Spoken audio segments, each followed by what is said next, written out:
Her name was Professor Ellis. 45, maybe 46. The kind of woman who didn't need to announce herself to be noticed. She carried silence like other people carried perfume.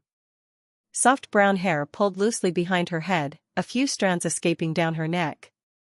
Eyes that studied you like a page she'd read before but wanted to understand differently this time. I was just one student among many in her late evening seminar. 22, trying not to sound inexperienced every time I opened my mouth around her. But she had a way of turning a classroom into a smaller room inside your head. You'd think she was speaking to everyone, until she looked at you and you forgot anyone else existed. It started on a Tuesday. The hall was mostly empty by the time I approached her desk. Everyone else had already gathered their things, rushing off to wherever people go when they're not haunted by someone's voice. She was collecting her notes, fingertips brushing the edges of papers like she was memorizing their weight. The lamplight on the far side of the room cast a warm pool across her face, leaving the rest of the room in shadow.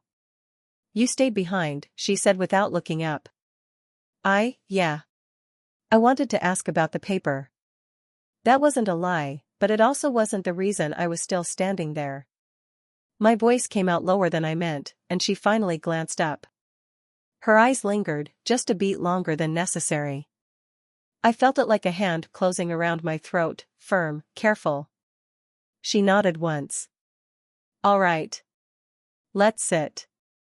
I pulled out the chair beside her desk, but she stepped closer instead of sitting across from me. She rested one hip against the edge of the table, close enough that her sleeve brushed my arm when she adjusted her glasses. "What part are you unsure about?" she asked. "Unsure about everything," I wanted to say. Unsure of why I memorized the shape of her hands more than her lectures. Unsure of why the sound of her voice could quiet the entire week inside my chest. The thesis. I cleared my throat. I wasn't sure if the angle I chose fit the assignment. She extended her hand, palm up, waiting. I passed her the paper, and her fingers grazed mine. It was nothing. A second, half of one, but I felt it travel up my arm like a spark looking for something to burn. She read the first few lines, eyes moving slowly, lips parted just slightly. I watched her instead of breathing. "You write with restraint," she murmured, not looking at me. "But your restraint reads more like hesitation. There's a difference." I nodded, though I wasn't sure I understood anything except the way her voice skimmed over me like warm water. She placed the pages on the desk but didn't fully withdraw her hand. Her fingers stayed close to mine, close enough that the space between them felt intentional. "When you hold back too much," she said, eyes flicking up to mine, "the reader feels it. Intimacy isn't created by what you avoid, it's created by what you're willing to reveal." Her words hung between us. Intimacy. Willing to reveal. The room felt too quiet, like it was listening. "I'm trying," I said, barely above a whisper. "I know." She tilted her head, studying me. "That's why I'm pushing." The silence that followed wasn't uncomfortable, it was thick, charged, like the air just before a storm. I didn't step back. Neither did she. Her hand moved again, slow, unhurried, and this time, her fingertips brushed the back of mine as if by accident. Except it didn't feel accidental. It felt like a door cracking open. I should have said something. I should have taken a step away, or at least pretended not to notice. But I stayed. She did too. And then, footsteps in the hallway. Close. Too close. She straightened, hand withdrawing but gaze holding mine a second longer. "Someone's coming," she said quietly. But she didn't move away. The door handle shifted. The sound was soft, but it felt like the world snapping in half. The door didn't open. Whoever was on the other side must have kept walking, or changed their mind. But the sound knocked something loose between us. She stepped back just slightly, as if remembering where we were, and who we were supposed to be. Professor Ellis gathered the papers again, her voice calmer than her eyes. "You should go for tonight. We can discuss revisions later." I nodded, though my feet didn't move at first. The moment had been fragile and wrong and magnetic, all at the same time. Leaving felt like pretending it didn't happen. When I finally stepped away from the desk, I heard her exhale behind me, so softly I wasn't sure it was meant to be heard. That night I couldn't stop replaying it all. Not the brush of her fingers, that was already burned in, but her face right after. How she didn't look startled, just exposed. Like she'd let herself lean too close without planning to. I didn't know much about her outside the classroom. Rumors existed, but they were the kind people made up to fill silence, divorced, maybe once engaged, maybe neither. She never wore a ring. She didn't mention anyone in her life the way other professors did, like they needed the world to know they were attached to something. Her eyes always suggested she'd once been, but wasn't anymore. The following week, she didn't avoid me. That was almost worse than if she had. At the end of class, she called my name without looking at anyone else. "Stay a moment." The room emptied slowly. I tried not to notice if anyone looked back at us. When the last chair scraped and the door clicked shut, she didn't sit at her desk. She leaned against it again, arms folded, as if that could somehow create distance. "You adjusted your thesis," she said. "I read your revisions." I stood a few steps away, trying not to stare at the curve of her shoulders under her blouse. "Was it better?" "It was braver," she said. There was something about the way she said it, like the word meant more than writing. She handed the paper back, her fingers grazing mine longer than necessary this time. "Not an accident. Not quite an admission either." I shouldn't have asked, but the words left before I could stop them. "Did you always want to teach?" Something shifted in her posture, barely. No, she uncrossed her arms, gaze dropping to the floor for a moment, then lifted again. "I used to think I'd end up writing full-time. But life reroutes." There was loneliness in the way she said it, not dramatic, not self-pitying. Just familiar. Like something she'd worn for so long it stopped feeling heavy. I didn't answer right away. I didn't know what to say that wouldn't sound too young or too sure.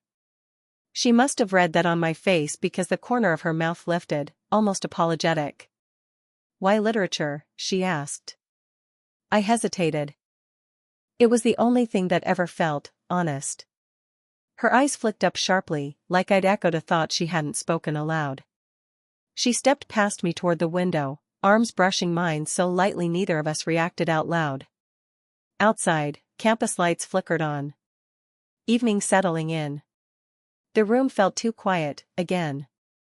"You're different from most students your age," she said, not turning around. "Different how?" "You pay attention," she said softly, then paused. "And you don't pretend not to." My breath caught, but I kept still. She finally turned, and for a moment, she didn't hide the way she looked at me, curious, conflicted, wanting something she'd already decided she shouldn't want. I didn't move closer. I didn't have to. She took one step toward me instead. Not enough to touch, but close enough that I felt the warmth of her body before I felt her hand. Her fingers hovered near my wrist, hesitating, then resting there lightly, like a question she wasn't sure I'd let her ask. She didn't speak. She didn't need to. Her fingers on my wrist didn't stay long, maybe 3 seconds. Maybe less. But I felt the absence of them more than the touch itself.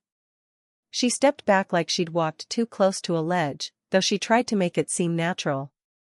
"We should finish this later," she said. "Later. Not never."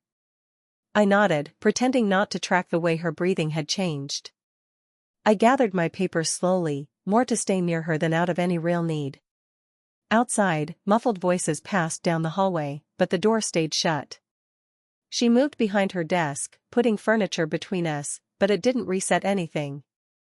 If anything, it made the tension worse, because we both knew that only a minute before, she'd crossed that imaginary line herself. "Your revisions were strong," she said, eyes fixed on a stack of folders she wasn't really seeing. "But your conclusion still holds back. How do I fix that?" She didn't answer right away. Her gaze lifted, locking onto mine again, and this time it didn't drift away. Not quickly. Not safely. Truth reads differently when you stop protecting yourself from it, she said quietly. I didn't know if she was talking about the paper anymore. I was sure she didn't either. Seconds passed. Too many. Not enough. Someone knocked. Not a loud knock, 2 soft taps, then silence. Her whole posture tensed almost invisibly. Yes, her voice steadied faster than her shoulders. A male voice from the hallway, sorry, Professor Ellis. I left my notebook in the back row earlier, can I grab it? She glanced at me once, quickly, on instinct, before answering. Of course. I stepped farther from the desk automatically, moving to the side wall near the window. She opened the door, and a student I barely recognized poked his head in. He walked toward the back, barely looking at either of us. Still, my pulse thudded stupidly in my ears, like we were caught doing something we hadn't even done. The student grabbed his notebook and left with a quick thanks. The door shut again. This time neither of us moved for several seconds. He didn't notice anything, I said, before thinking better of it. That's not the point, she replied, not looking at me. He shouldn't have had anything to notice. Her tone wasn't sharp. It was quiet, and quiet landed deeper. Guilt slid in, not because I thought we'd crossed a line, but because she clearly thought we might. I wasn't, I know. She stopped me gently. You haven't done anything wrong. She said you, not we. I stepped closer without planning it. She noticed, her breath slowed but didn't back away. You're not doing anything wrong either, I said. That made her finally look up. There was something in her expression that hadn't been there before. Not surprise. Not denial. Something closer to fear, of herself more than of me. You don't understand how this could look, she said. To other people. She didn't specify who other people were, students, colleagues, society, rumor. All of them, probably. I was 22. She was mid-40s. The math alone invited assumptions. But the way she said it wasn't scolding, it sounded like she was reminding herself. I don't care what they think, I said. You should, she replied. Even if I don't want you to. The honesty in that last line was louder than anything we'd said so far. Neither of us spoke after that. But we didn't walk away either. The silence between us wasn't empty. It was layered, hesitation under want, want under worry, worry under awareness that there was no clean ending to whatever this pull was. She sat on the edge of the desk again, but this time she didn't cross her arms. Her hands rested at her sides, fingertips brushing the wood. I moved closer, stopping a foot from her. Close enough to feel her warmth, not close enough to touch her by accident. She looked up at me, slowly, cautiously, like she was measuring how much further she could go. I shouldn't be alone in a room with you after hours, she said, but she didn't move. Then tell me to leave. I didn't say it like a challenge. I said it like a question I already knew the answer to. She held my eyes. The seconds dragged, heavy and quiet. Then she said, barely above a breath, don't make this harder. What am I making harder? She exhaled, a shaky one this time. Wanting something I'm not allowed to want. The space between her knee and my leg was maybe 6 inches. I could close it without thinking. That was the problem. I didn't. Her gaze dropped for a moment to the floor, then lifted back up to my mouth before she caught herself and shifted focus to my collarbone, like that was somehow safer. We're not doing anything, I said. Not yet, she murmured. There was nothing else after that. Not words, at least. She shifted slightly, and her thigh brushed against my jeans.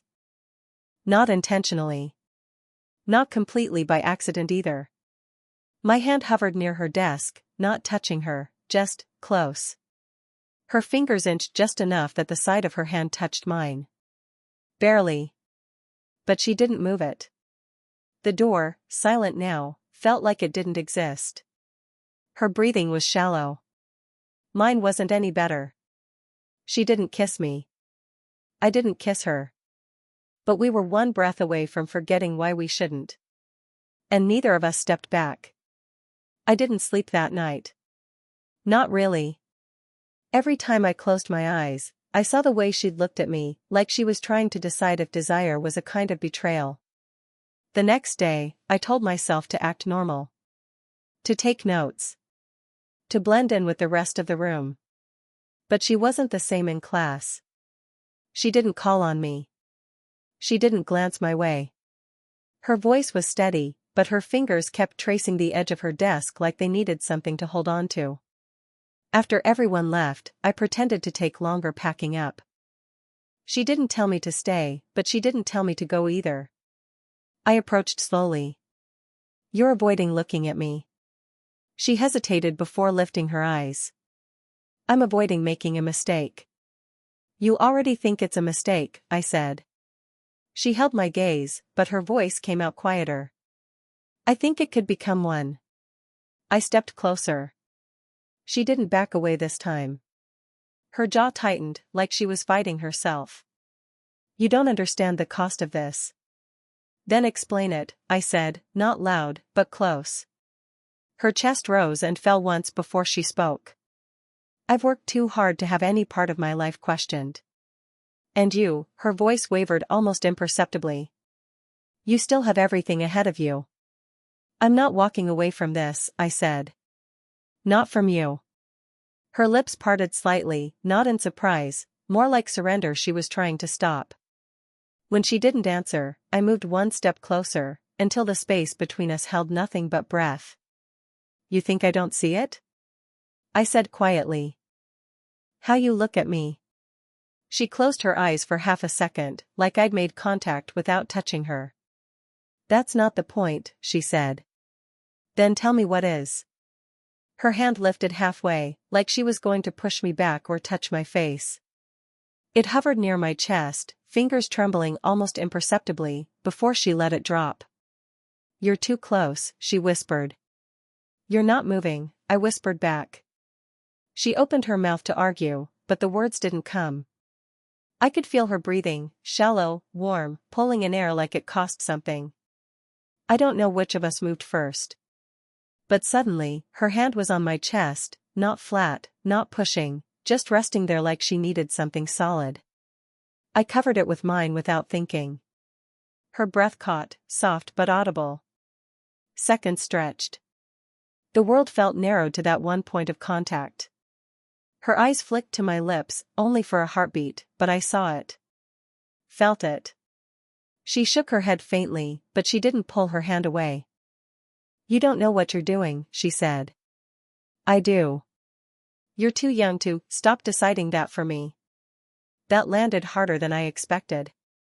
Her shoulders dropped, like something heavy had given way. You shouldn't want me, she said. But she said it like she was admitting she wanted me too much. I lifted my hand slowly, stopping close enough to brush a strand of hair from her face. She didn't stop me. My fingertips grazed her temple, trailing lightly behind her ear. Her eyes fluttered, not closed, just softened. Tell me you don't think about it, I said, barely breathing the words. She didn't. Her silence said everything she wouldn't. I moved closer, inch by inch, slow enough she could stop me if she wanted. Her hand slid from my chest to the fabric near my collar, gripping it just slightly, like she needed balance. Her forehead nearly touched mine now. I felt the warmth of her breath on my mouth. She didn't look away. Say it, I whispered. Her voice came back as nothing more than breath. I can't. The breath between us held, too warm, too close, and then she did something I didn't expect. She stepped back first. Not far, just enough for the air to cool between us. Her hand slipped from my collar, fingers trailing like she didn't mean to let go. I waited for her to tell me to leave. She didn't. Instead, she said quietly, I need to tell you something. The tone wasn't warning, it was confession. Her posture was rigid, but her eyes wouldn't settle. I could feel something shifting, something I hadn't prepared for. I thought I was being careful, she said, almost to herself. But last week, someone saw us. My heartbeat thudded once, too loud. Who? She hesitated. Another faculty member. Dr. Harrow. He came by after hours. I didn't realize he was outside the door when you and I were talking. I replayed that night in my head. The moment she'd looked at me before answering. The silence. The door that didn't open. He didn't say anything to me, I said. He wouldn't, she answered. He said something to me. I stepped forward again, not touching her, waiting. What did he say? Her breath visibly slowed, like she was bracing herself. That rumors are easier to believe when someone already suspects you're capable of them. The words hit harder than I expected, not because of the threat from him, but because of what it implied about her. About what he thought she could feel. Are you worried about him? I asked. She shook her head once. No. I'm worried about what he's assuming is true. Her voice thinned slightly as she spoke the next part. He asked if I'd finally broken my own rule. I didn't understand at first. What rule? Her eyes didn't move from mine. I promised myself I'd never get involved with a student. The silence that followed felt like a line drawn in wet cement. How long ago did you make that rule? I asked. Years ago. And how long have you been thinking about breaking it? She didn't answer. She didn't have to. The quiet said more than words could. When I took another step forward, she mirrored it backward without awareness, until her back touched the edge of the desk. She didn't move away from it, like she needed the anchor. I don't want you hurt because of me, she said softly. Too late, I said. I'm already in this. Her fingers curled around the corner of the desk behind her, knuckles pale. Fear flickered across her face, but not the kind that makes someone run. The kind that makes them stay. I leaned in just enough that she could feel me there without being touched. Her breathing changed on instinct. You think you're protecting me, I said, but you're just trying to protect yourself from wanting this. She didn't deny it. Her shoulders dropped like the truth was too heavy to keep upright. There's more, she said. I waited. He said if anything happened, if anyone reported us, it wouldn't matter whether it was true. Administration would investigate. And her voice caught for the first time. I could lose everything. For a long second, neither of us moved. The weight of it pressed down, but so did something else, something hotter, reckless.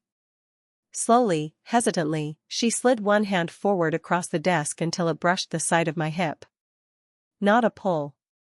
Not a push. Just contact. You should walk away now, she said, voice low, steady, not believing her own words. I placed my hand over hers, not forcing, just keeping it there. I'm not walking away. Her fingers curled helplessly into mine, not agreement, not refusal, just surrender to the moment. And then, somewhere down the hall, footsteps. Close. Getting closer. Neither of us moved.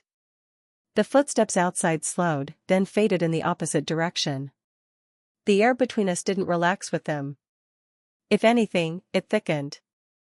Her hand was still under mine, warm against my palm, but she looked at me like the next breath might decide everything. The door stayed closed, but the threat of it opening again hung like a held note. You need to think about what you're doing, she whispered. I already have. She shook her head once, like she wanted to believe me but couldn't let herself. Her back was still against the desk, and I was close enough now that the hem of my shirt brushed her knuckles. The nearness made it impossible to pretend we were holding a safe distance, even though we technically weren't touching anywhere else. Her eyes fell to my mouth for a fraction of a second, so quick she might have denied it if I'd pointed it out. But I felt it. The quiet, electric pull lit up between us again, stronger for having been threatened. This doesn't end cleanly if we cross that line, she said, voice low and steady like she was forcing it to behave. Once it happens, we don't get to pretend it was just, she stopped herself before finishing. An accident? I supplied. Her lips parted just slightly. She didn't confirm it, but she didn't deny it either. We've already crossed the line, I said. Her breath caught, not loud, not dramatic, just a slight shift I felt more than heard. And then, as if she needed proof I was wrong, she lifted her free hand and pressed her fingertips to the center of my chest. Not pushing. Just marking the space where I stood. Not yet, she said. The words could have been a warning. They sounded more like a confession. I didn't move closer. I didn't have to. My body was already leaning into the gravity of hers. Her fingers flexed slightly against my shirt like she was fighting the instinct to curl them in and pull. You want me to leave? I asked. She closed her eyes like she wished I'd asked anything else. When she opened them again, there was no shield left. I want, she said quietly, to not be afraid of wanting you. That undid something in me. I covered her hand with mine again, flattening it against my chest so she couldn't pull away and pretend distance. Her breathing shifted, and I felt the slight tremor in her fingers. We can stop, I said, even though every part of my body rebelled at the idea. She swallowed hard. Can you? The honesty in the question pulled me closer than any touch could have. My other hand rose before I could think better of it, fingers brushing a loose strand of hair away from her face. She didn't look away. She didn't move. She just breathed, shallow and uneven. Her voice came out barely above a whisper. Say it. I didn't ask what she meant. I want you, I said. The words landed between us like a match on dry ground. Her hand slipped from under mine and traced, almost absently, up the front of my shirt to my collar. She rose just enough that her face was inches from mine, her breath soft against my mouth, the heat of her body finding its way to me without a single point of contact. If I let this happen, she murmured, I don't want caution. Or pretending. Or half steps. Then don't ask for half of me, I said. Take all of it. A stillness settled, sharp, suspended, final. And she didn't step back this time. Whatever came after, we both knew the choice had already been made.